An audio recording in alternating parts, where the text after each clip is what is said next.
Thank you very much, Dr. Mahapatra, the chair of this particular session, Dr. Lakra, all our mentors, Professor R.B. Singh Sahab, Dr. Paroda, Dr. Punjab Singh, Dr. Gautam, all the colleague directors of various ICAR institutes, Honorable Vice Chancellors from our agriculture universities, scientists, students, किसान भाई बंधुओं, देवियों और सज्जनों. It is indeed a great honor for anybody, let me tell you. Anybody, particularly those who are working in ICAR system, to stand before you on such an important occasion when we are organizing 16th Agriculture Science Congress and present before you what agriculture today in India and what agriculture should be in times to come. The topic of my presentation is Indian agriculture in the Amrit Kaal.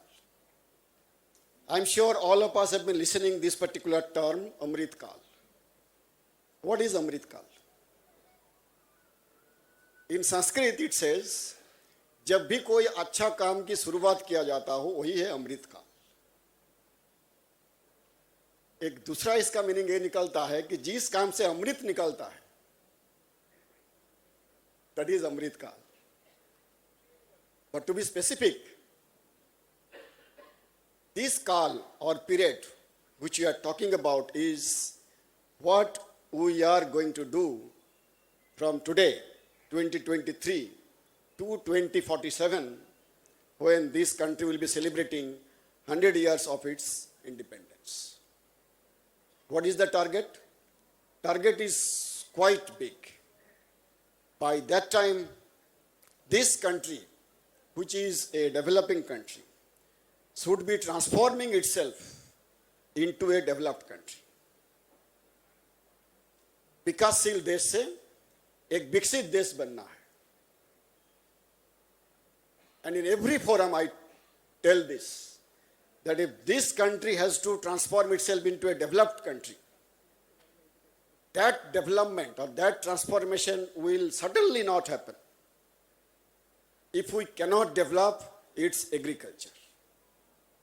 Without having a developed agriculture, this country cannot become a developed country, a developed nation. विकसित देश नहीं हो सकता जब तक इसकी कृषि विकसित ना हो.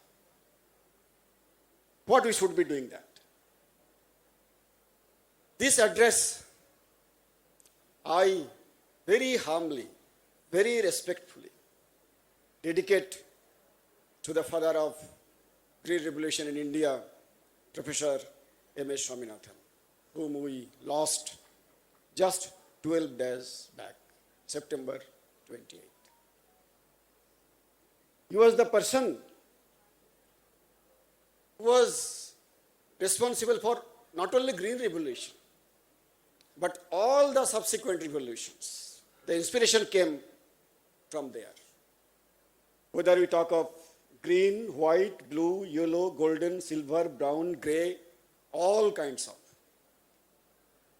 by which not only production, we always claim that 330 million tons, 347 million tons, and so on, but the roots were somewhere there.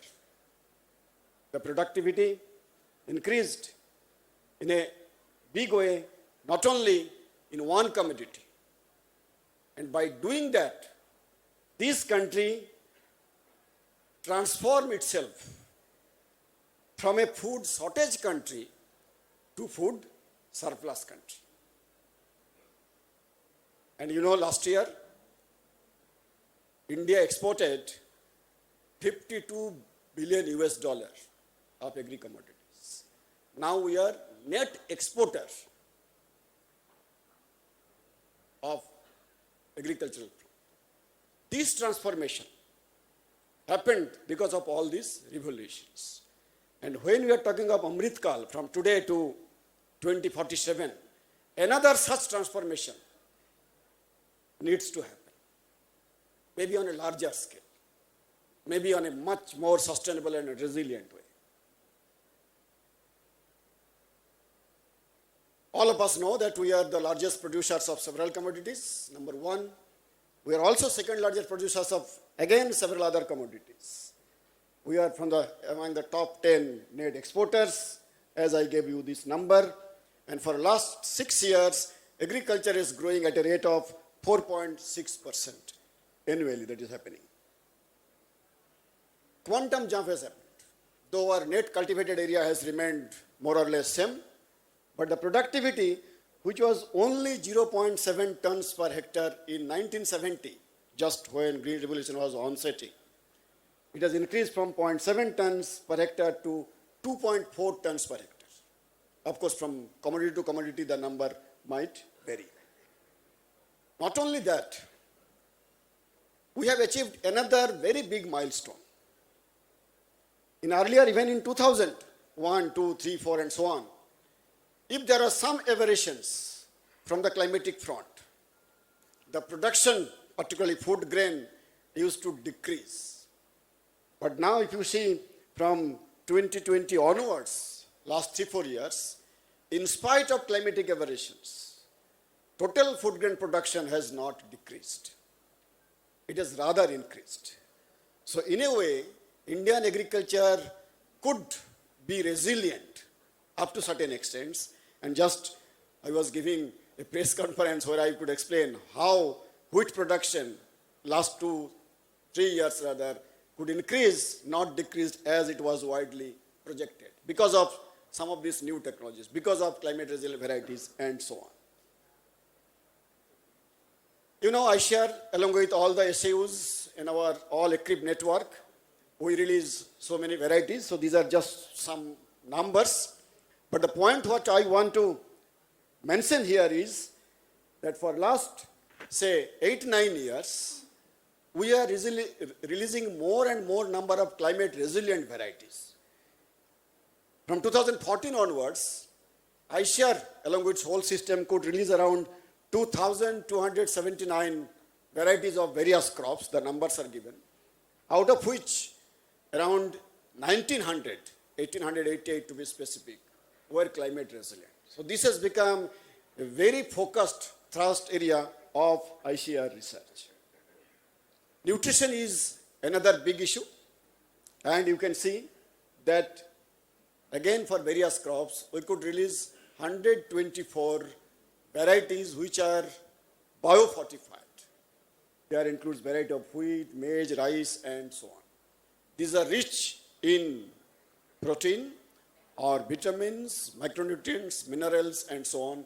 And these are going to contribute substantially for the nutrition security of this country. Not only that, in the areas of natural resource management, we could also make progress. So the emission of greenhouse gases, which can be taken as one indicator of efficiency. Because when efficiency increased, whether it is efficiency of fertilizer or water and so on, the emission goes down, losses go down. So if you calculate in terms of only area, then you will find that the emission per unit area is of course increasing because we are applying more and more fertilizer and other inputs. But if you calculate the same numbers in terms of per unit of production, then you will find that is going down. That means we are using these external inputs, be it fertilizer or water and others, more efficiently. That's why loss is going down and the emission is also going down. So this is another big achievement. Not only in the field of crop sector, but also our livestock sector has made tremendous progress. Tremendous progress. Now we are world's largest milk producer. And also Honorable Minister talking about it, that our average productivity is also quite high. We could achieve 10-fold increase in milk production from 21.2 million ton in 68 to 221.1 million ton last year. And again, as I showed in case of crop, that the area has remained same. productivity has gone up, and that's why the total production has increased with same area. More or less similar is the case for livestock. Here again, the population has increased a bit, not very large. But because of increase in productivity, total milk production has gone up. Tenfold increase. India has made its own achievements in the field of livestock. We have got technologies of cloning, and I'm very happy to see some of our animal scientists who have contributed immensely in this area are also sitting in this particular hall. We have also made some very big achievement using CRISPR-Cas or genome editing technologies, which we shall come maybe in just few days or few weeks rather. So this is our own success in the field of livestock production. Fisheries, and of course, CMFRI is the one, the host institute for all of us today, has made even bigger jump in terms of increase in productivity.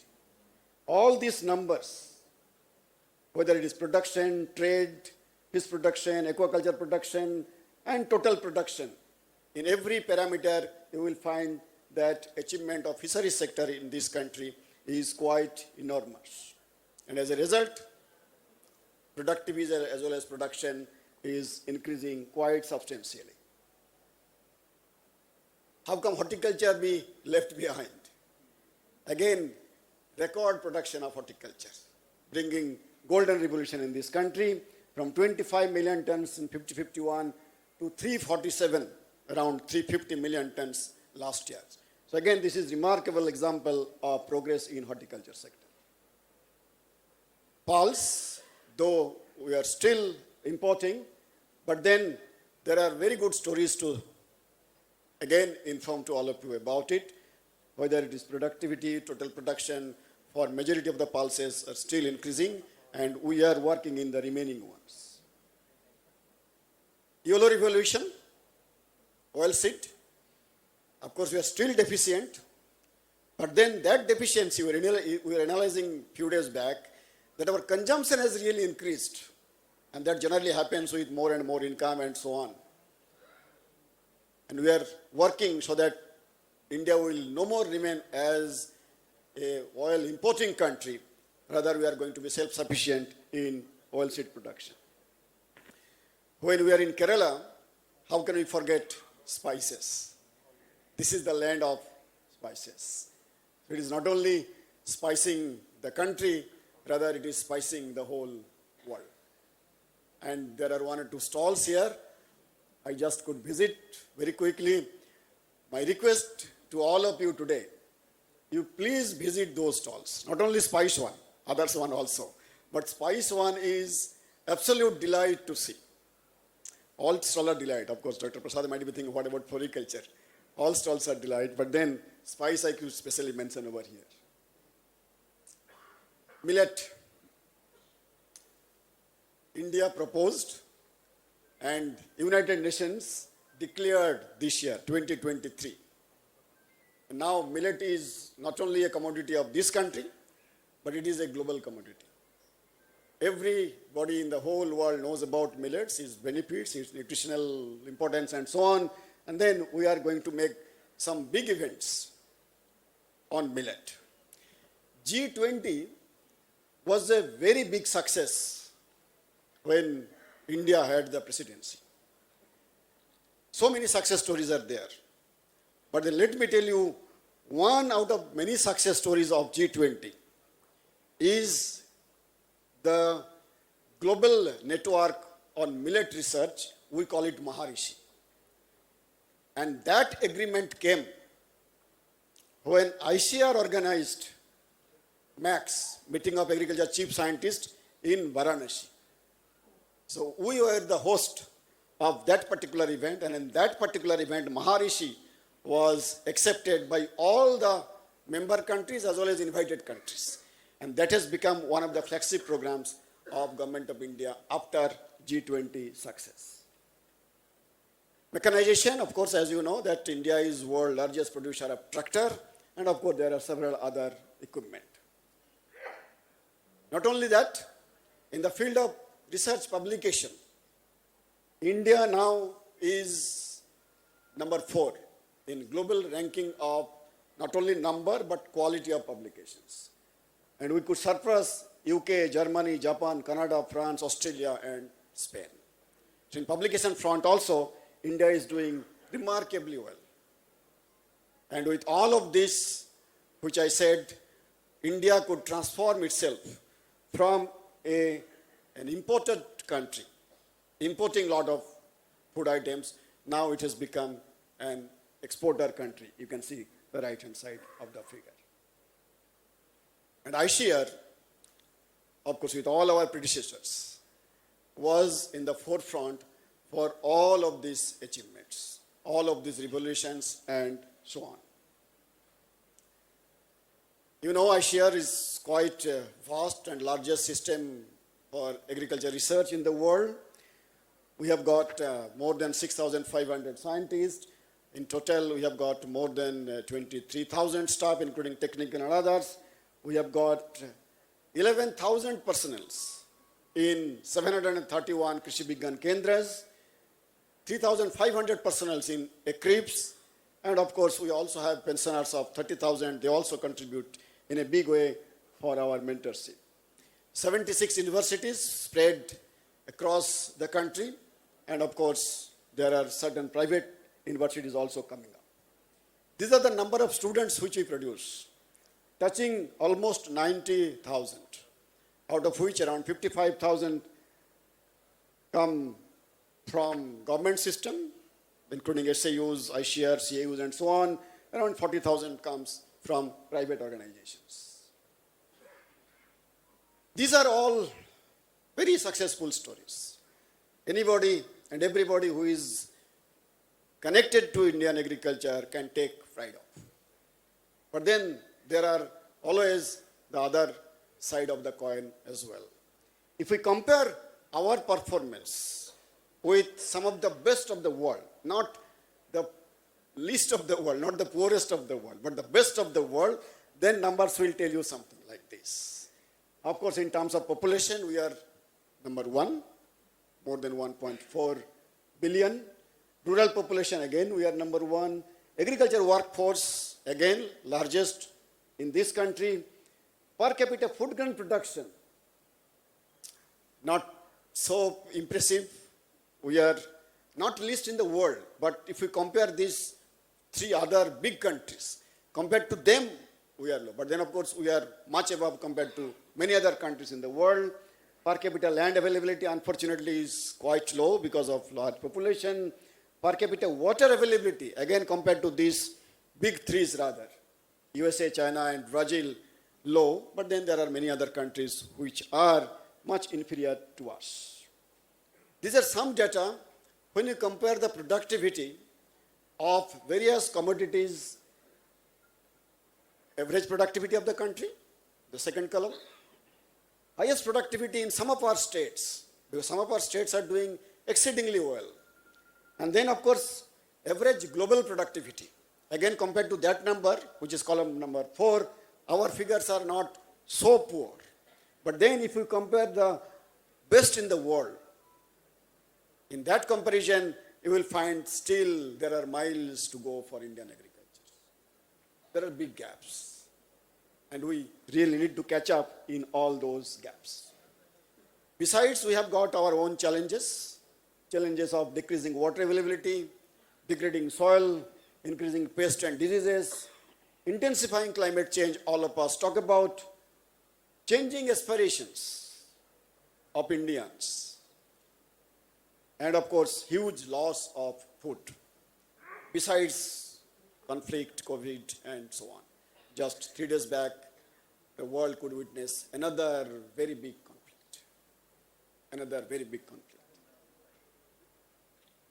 So these are the challenges. Keeping all these success stories, the challenges, and as well as the gaps in mind, now we have to start our journey in this Amrit Kaal. What that journey could be. Just I tried to divide the whole history of Indian agriculture after independence. Broadly, it could be divided into 5 phases. One is pre-green revolution, green revolution, then reforms and liberalization, Atmanirbhar, self-sufficient now, and then of course Amrit Kaal, next 24, 25 years. And here in Amrit Kaal, our perspective should be sustainable, efficient and inclusive growth, climate resilient agriculture, digital and secondary agriculture, import substitution and export promotion, promoting public-private peasant partnership, and of course several others which I shall just mention. So for that, we need to prepare a roadmap. We need to have our own vision, goals, solutions, and then action points to achieve each and every of those goals. There are a few trends which we need to keep in mind. One is, of course, demographic change. Population is still increasing. Consumption pattern decreasing. That is another big trend. Climate change is, of course, a reality and it is going to intensify. It is going to be more and more harsh, more and more frequent. But then good thing is there are new and new technologies, new science, new developments taking place there. So what are our targets? These are the targets for India. Of course, the numbers could be debated. It could be plus minus 5% this way or that way. But more or less, the targets are like this. Of course, below poverty line, which is currently 27%, should be reduced to 5%. So that's number one target. Rural population also is going to change. Urban population again will change. Agriculture workforce, 50% will be coming down to 25%. Income, big one, from 1.8 to 15.4 lakh rupees per capita. GDP from 3.2 to 26. Agriculture share to GDP will go down. That doesn't mean that growth in agriculture will go down. Growth will continue. Land availability, of course, it is still going to go down. Water availability, as I said, it is going to remain like that. And our number of households in different income groups are also going to change. More and more people are going to come in the medium income group or high income group, and therefore the consumption pattern and purchasing power are also going to change. Now, to achieve this, what Reserve Bank of India has come out with saying that India needs to grow at 7.6% GDP and 4.9% agriculture growth to become a developed country by 2047. So 7.6% total and 4.9% agriculture. And India's per capita income also again needs to increase if this country has to become a developed one, and that is the data from World Bank. What could be Indian agriculture then compared to today and what it is going to be in 2047? Food grain production should increase from 330 to 520 million tons. Fruit, double. Vegetable production, again more or less double. Nutri or coarse cereals, 51 to 74. Milk availability, which is only around 400 gram now to at least 1 kg per day. Mechanization, 47% to 75%. Post-harvest loss must reduce. Efficiency of water should increase from 40 to 60%.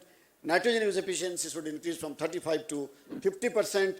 And of course, export should also increase or become double in that context. For achieving all of those, we have got some national priorities and also to fulfill some of the international commitments.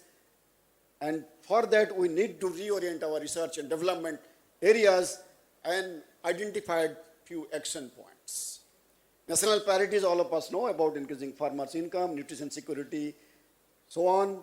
Commitments includes our carbon neutrality, which the government of India has committed in the Glasgow Convention of United Nations Framework Convention on Climate Change. Land degradation neutrality, biodiversity conservation, of course, regional agricultural development through SARC, and sustainable development goals for which we are going to deliberate in remaining 3 days. Then, of course, our thrust areas could be genetic enhancement using new and new technologies, not only genome editing, but also maybe few others. Diversification and eco-regional farming, nature-friendly farming. You can give it any name. You can call it conservation agriculture, regenerative agriculture, or climate-smart agriculture, but then it has to be friendly with nature, gender equality, youth and equity, transforming the food system, which we are going to discuss and I'm not going to talk much about that. And for that one, we need our actions, demand and delivery-based research, cropping to food system mode, digital agriculture on as well as off-farm, national education policy and capacity building, and national as well as global collaboration must be strengthened. We did an analysis that whatever numbers we are putting in terms of food grain production and so on, whether Indian agriculture can really attain those. But these are just simple numbers. We are putting some numbers Indian agriculture cannot attain. Our Institute of Policy Planning in New Delhi, they could come out with very clearly that all these numbers are achievable. In every commodity, food grain, whether it's cereal, pulses, fruit, vegetables, sugar, edible oil, in all of these, I'm not going into details, but the numbers which I just showed as target for 2047 are achievable within the resources or whatever it is. But not one technology will be able to give us those numbers. It has to be crop improvement technologies, and certain percentage I have given in the column 2. Precision production technologies, diagnostics and robust protection technologies, post-harvest technologies, diversification and so on. And you can see all of these, maybe a few others, will be contributing certain percentage so that at the end, the targets which we have fixed will be able to attain. But some of the factors are going to be very, very critical. Not only research and education and extension. I call them 5 M's. Those include market, monsoon, mechanization, management, crop management, and of course manpower, capacity building and so on. So all these 5 M's need to be very specifically addressed to. Then only we will be able to attain all these developments. Now there could be 2 or many more pathways for Indian agriculture to traverse. One is only agriculture driven, rural economy driven. What we do in horticulture, and fisheries. But then industry driven certain major activities, including food processing, rural industry, export of agri products, and of course, habitat rejuvenation. So industry, private sector as well as government sector now should come together to address some of these issues. Not only that, for ICAR, as well as the whole NAAS, National Agriculture Research, Education as well as Extension Systems, need to make some reforms. And next few slides, I have borrowed from the policy brief which NAAS is going to publish, prepared by Dr. P.K. Joshi. That particular committee, and you remember in our Foundation Day, we organized one brainstorming session. So some of the suggestions which came over here. So in research areas, 5 areas we need to address. One is of course resilient agriculture, secondary agriculture, digital agriculture, transforming food systems, the theme of this Congress, and of course for all of these, use of frontier technologies. Very briefly, for resilient agriculture, we are aspiring for not carbon negative but carbon positive agriculture, water positive agriculture, energy positive agriculture, replenishing natural resources, climate resilient agriculture or climate smart agriculture. And for each of these things, our institutes have already started working on it. Secondary agriculture is going to be a big one in next few years to come. And ICAR should reorient its research to promote these areas of agriculture.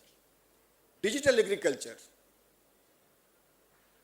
Already Government of India has made a very big plan for making Indian agriculture digital. In next 3 or 4 years, each and every plot of land in this country is going to be digitized. And you will be able to see which crop is being grown in which field, and what kind of inputs it requires, what kind of stresses that particular field is facing. Similarly, in next few years, each and every animal is going to be put with a chip so that its health and several other aspects of that particular animal can be monitored.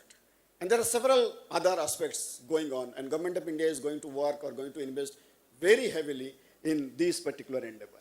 So whether it is land or input or various other services, including extension services, these are going to be digitized now.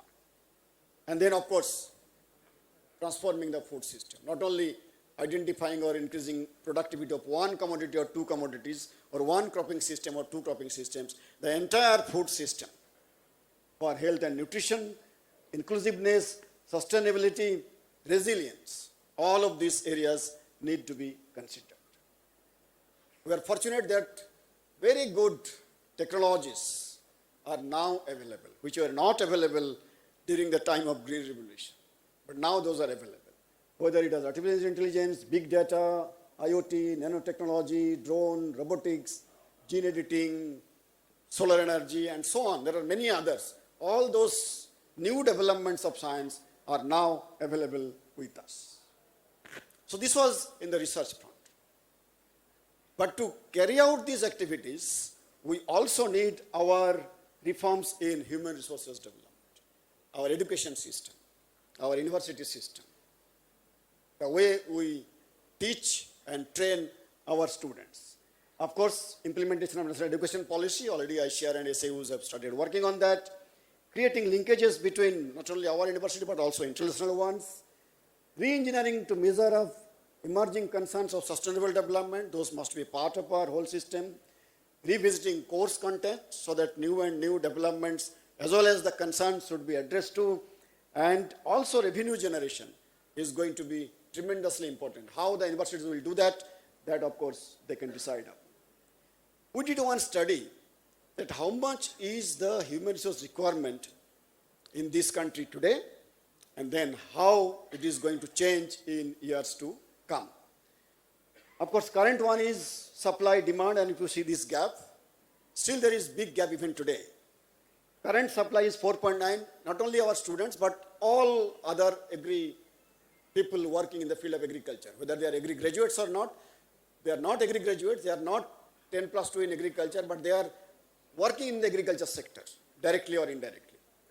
So 4.9 is supply, demand is 9.6 lakhs. So gap is, so how many we are producing? Almost similar is the gap. Of course, in 2025, 2030, 2035, and 2040, the numbers are going to change. The supply is going to increase if it goes as per the plan. Demand is still will be much more, and still there will be gap, but the gap will be narrowing down.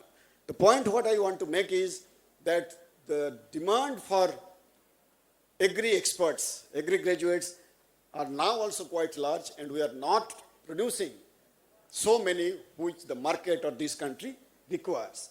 But again, in this one, you will see which field. Of course, we did the analysis for all other fields, around 20 of those, but just 5 of those areas I have tried to mention that how much is the demand and how, which particular disciplines. So those disciplines which are mentioned here, you could be a little bit happy about it, but those disciplines which are not mentioned, you should not be disappointed, because those are also there and numbers are still encouraging in that area. Much more of this demand will come from the private sectors. Government sector will still employ many, but then many demands are going to come from the private sectors. Agriculture extension needs to a complete overhauling or reform. Digital transformation and data-driven decision making should be a part of everything. Knowledge networks and communities of practice, participant farmer-centric approaches, women empowerment, and now also there is one global conference is going on in New Delhi, which was inaugurated by Honorable President of this country. So that global conference is still going on, providing greater space to private sector. So this is again a very important, not only government, but also the private sectors. And to implement all of this, we must have enabling policy environment. Decentralizing decision-making process, not only outside, within ICAR. And I shall show what ICAR is doing now. Introducing income support systems using technology, not simply transferring money. Revisiting Land Tenancy Act, incentivizing good agricultural practices, including ecosystem services and so on. Of course, enlarging budgetary support will be the key for all of these activities, whether it is research or education or extension. And for all of this, again, ICAR has to take lead. which ICAR has already been taking in many other areas. So for ICAR, what kind of reforms or actions we need during this Amrit Kaal? 7 points. Science and technology. So new tools for crop and animal improvement, including fisheries, that must be given very, very high priority. Capacity building, skill-oriented education and entrepreneurship, digital extension, ease of governance, which we call as ensuring maximum governance and minimum government. We're already working on this particular aspect, and I'm sure we'll be able to achieve something this. Collaboration, government, entrepreneurs, industry, cooperatives, resource generation. I shall show you what ICAR is thinking about it. And of course, increasing visibility. ICAR is visible, but then it still needs more visibility so that anybody and everybody in this country and elsewhere should know what ICAR is doing. Keeping these things in mind, ICAR could initiate some of these things. First one is, of course, placing people in position. Putting all our regular staff in position. For very senior positions, we have already achieved it. Now 100% of our regular positions are filled with regular persons. And our target is the remaining vacancies of scientists, technical and others will be filled up by the end of next financial year. The process has already been initiated. Delegation of powers. The latest circular on delegation of power, or of course ICAR institutes and directors and other staff know it. More than 90% of the authorities have already been given to the institutes. So there is hardly any for which they should approach to the headquarters. ICAR institutes will be able to take their own decision until unless it is something related to external affairs, something related to some other very important international kinds of things. Most of the decisions can be taken by them. Certifying technologies. Release of variety was, of course, earlier there, but now we have developed a process of releasing every variety, every technology, whether it is water, soil, plant protection, machine, and so on. And from this last foundation day, which was 16th of July this year, we have already started that particular process. Streamlining the disciplines across the subject matter divisions. Expanding our education. As I showed you the number of demand and supply gap. To bridge that gap, we have already initiated how ICAR can expand its education program. KVKs as one-stop solution. Already several discussions is going on, and hopefully in next 1 or 2 months we will be able to come out with some concrete plan of how KVKs can be improved and upgraded. And of course, strengthening 4 Ps, and I must acknowledge Professor R.B. Singh, sir, these are your words I have borrowed, so thank you very much, which is public, private, peasant partnership. Not only PPP, not 3P, rather 4 Ps, what Professor Singh used to advocate. That we need to do. To cater some of these things, some of the new projects what ICAR is going to launch. One is National Agriculture Priority Project, Agriculture Education Project, Revolving Fund for Product Delivery, Young Scientist Innovation Project, and of course ICAR Centenary Project. We have got some fund for this, and then we are already working, and hopefully in next few months we will be able to launch these 4 or 5 new programs.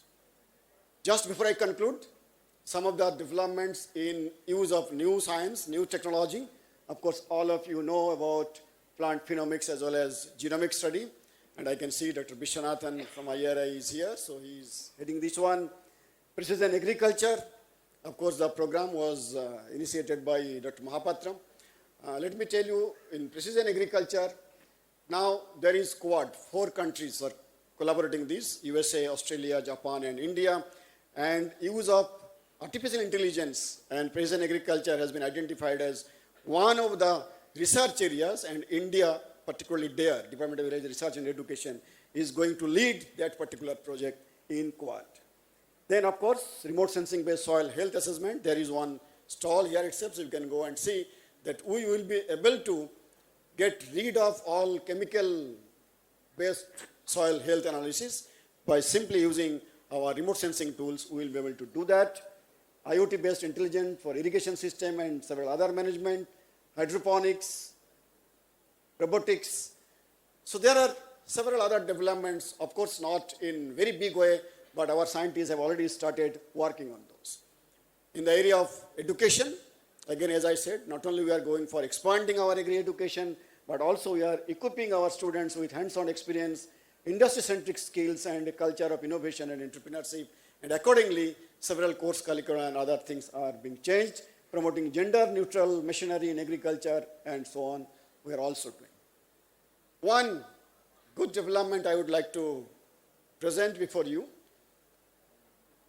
That is a very big jump in number of applications of students who want to study in ICAR system for BSc Agriculture and other allied subjects. Till last year, we could receive only around 90,000 applications for the number of seats which we had. This year, that number has increased from 90,000 to 5.3 lakhs.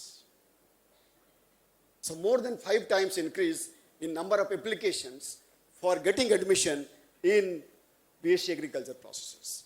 Similarly, of course, digital agriculture information system.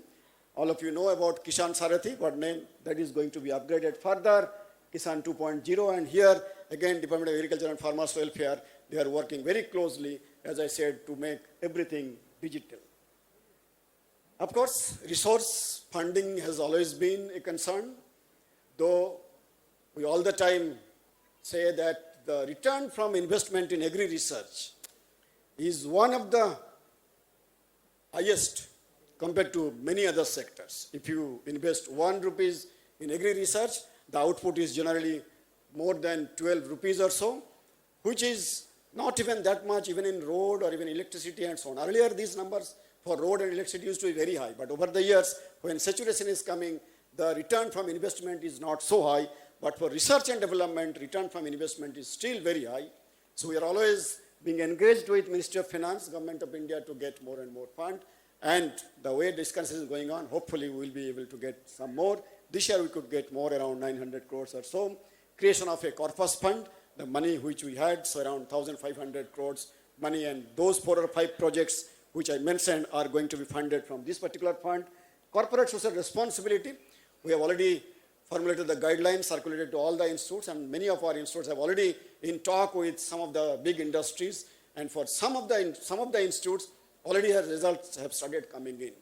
Let me also share with you, there are at least 10 or 12 institutes in ICAR for whom the external amount of resources, external budget from projects and others are more than their B first day estimate. For one institute is 3 times. So the externally generated resources 3 times compared to what we give as B. Of course, not all institutes, but then there are certain institutes which are showing the way how this can be taken forward. And then, of course, engagement with states. So we have formed different committees who will be directly in talk with the highest officers of various states to work very closely with them, and also requesting for their support to execute some of those programs, and of course partnership with the industries. This is again, we are going to take in a big way. So to conclude, agriculture in the Amrit Kaal, the final words, whatever we say, there are always some uncertainties. There are some challenges. Therefore, these are the indicators which we must watch for all time to come. Economic, food price, environmental degradation, social, hunger rate, and of course political, failing societies, failing countries, all these conflicts which we are observing now almost in every part of this world. This is my last but one slide, and this I present in a little bit philosophical way, how Indian agriculture should go ahead. What should be the roadmap for development of Indian agriculture? See, all the developed countries, including USA, European Union, Australia, and others, their economy was more or less similar to the economy of India, say around 40, 50 years back. But then they could develop themselves, and now they are developed countries. We are still developing countries. So from there, they could become developed. But then after becoming developed countries, they also realize that their way of development is not a sustainable development, not climate resilient development. not nature-friendly development. They are trying to move from this point to that point. We are still here. So we should not be following that, let us first become developed and then go for sustainable development. We should go like this. And all of us studied in class 10 geometry that the length of this particular side is always less than the sum of the other two sides. So we should be traversing less distance to become sustainably developed countries, nature-friendly developed countries. And to do that, we should follow the pathway of low carbon, low water, low nitrogen, low energy. And that can be achieved by integration of not only modern, but also traditional systems. So traditional and modern, private as well as public, experienced as well as young, and of course rural as well as urban. So all of these need to be integrated. So therefore, I conclude saying agriculture is the backbone of India, all of us know. It has achieved greatly, but needs to address several more challenges today and of tomorrow. Agriculture's primary focus so far has been on production, but now, of course, we are moving forward to improve profitability, sustainability, and climate resilience. I gave you a few examples. Agri-technologies need, therefore, reorientation, integration, and upscaling with traditional systems. We need to combine both. Scientists, students, and farmers need to be equipped with new knowledge, new skills, and new tools, not with only the earlier ones. And NAAS, National Agriculture Research, Education and Extension System, needs to fulfill the aspirations in this Amrit Kaal.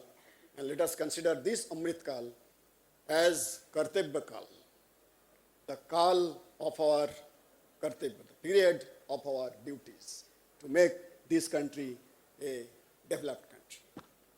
With this, I thank each and every one of you